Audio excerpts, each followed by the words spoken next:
Electrical panels, one of my favorite parts of the build. I don't know why, but it's one of my favorite parts of the build. It may have to do with the fact that there's a lot of composition involved. I spent 35 years composing multiple items in a shot. Van to van, panel to panel, the components are all the same for the most part. You've got breakers, you've got shutoffs, you've got bus bars and fuses. It's the size and the proportion, the configuration that changes van to van. This is for Lightfoot. Lightfoot's got a big wide open area in the garage above the water tank, which is an ideal spot to put your breaker panel. This one, for the big beautiful beast, there's a microwave that sticks through over the water tank, so it presents a few issues as to how big you can go with your panel.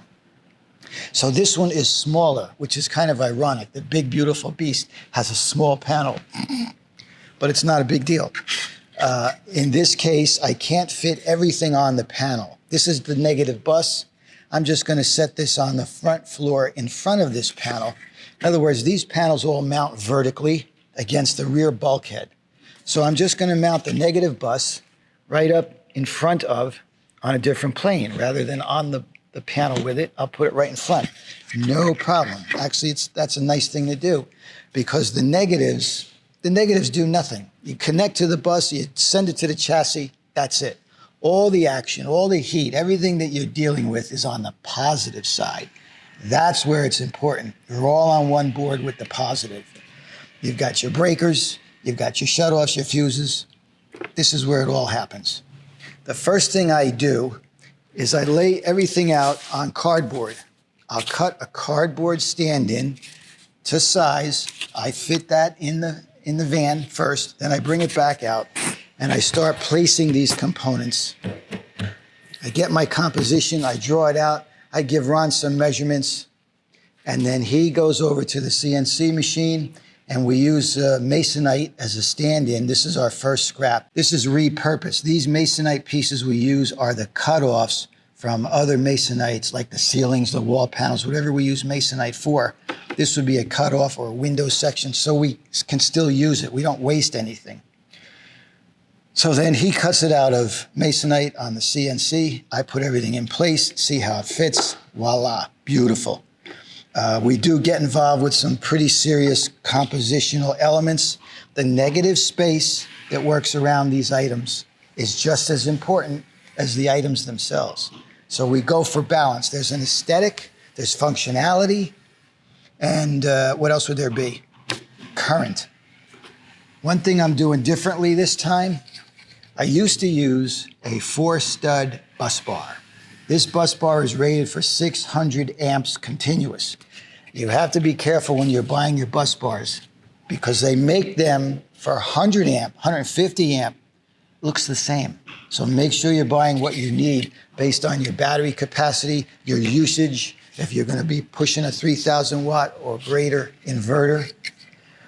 So what I did this time, rather than use the 4-stud, which in the past was fine, but there were times where I had to gang up 2 lugs on a stud. It's all right. It's a common practice. It's accepted. I decided to get an 8-stud bus bar. 4-stud, 8-stud. So this is the first time I'm using the 8-stud. It takes up more room. It's a little more difficult to get a nice composition in a smaller area. Once you've achieved that, it's very easy to run your wires. It's clean. It's much easier. If you had to pop one wire off and it was under another lug, under a nut on a stud, this way each stud, each lug, access, ease of maintenance, that's the name of the game. It's always the name of the game. Safety, access, ease of maintenance. That's how we do it. A day later, we had the power boards laminated with matte black Formica, cut, glued and screwed together. All components were squared up and mounted to the board.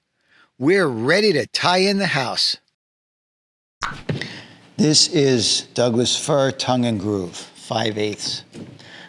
This is going to be running down the center of the van. This is a nice maneuver on the ceiling because I've got those nice heavy support structures going down the center of the van to hold the air conditioner and the solar panels and whatnot. I did a video on that in the past. Well, we selected our boards to match, cut and assembled for a dry fit. The boards line up perfectly, with each of the fan and air conditioner holes landing where expected. With more than enough room across the top of this detail, it is considered a permanent mounting. Fishing future wire runs across the top of these boards will be a walk in the park. One of the nice things about these Ford vans, I suppose you could do it in any of the vans, but for some reason I just got stoked with the idea when I came into these Ford vans, is to take your garage support wall and pull it away from the van wall. I don't know why I decided to do it with this particular van, but it worked out well. I think I've made better use of this space in doing so, because now we've got this nice 9-inch deep storage box, double storage box. We cut this up, we laminated it. We're going to put a rubber edge banding in here.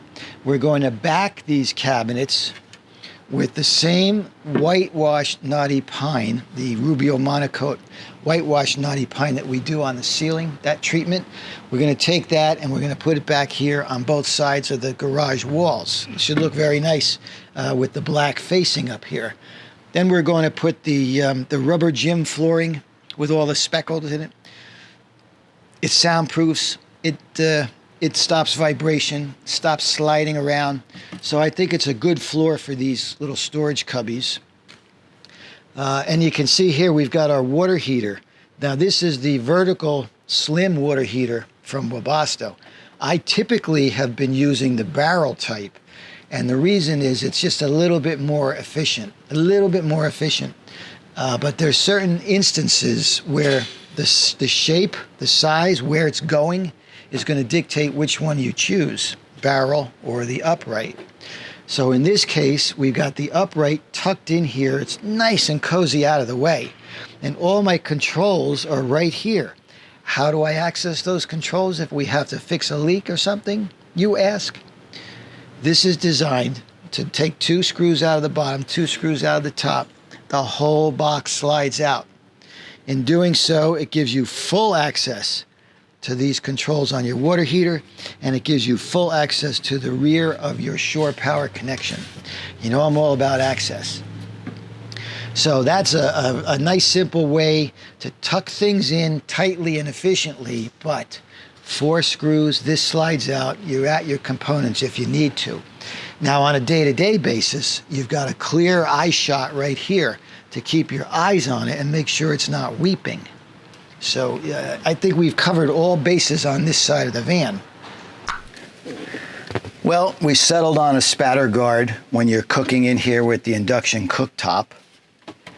I went through a few of them. My concern was that it wouldn't scratch or tear the vinyl or scratch the Formica.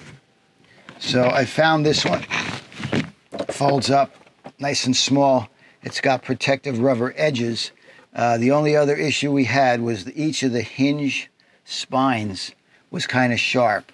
So we got some of that Flexi Seal tape and put that on. It's in the name, Flex. It should flex, right? And it does. It folds up quite nice. And, you know, if you wanted to, you could just isolate your cooker, or you could send it down behind the faucets and work like that. And then clean it off, fold it up, and put it away. One of the constraints was we wanted to find one that fit right alongside underneath the bed. That's it. So I've got 2 of those. I'm going to leave one here. This is Mini-Me number 1. And the other one I'm going to send out to Melissa in Minnesota because she left without that. We had not resolved that Spatter Guard issue as of yet. So she gets a Spatter Guard from the nice UPS man.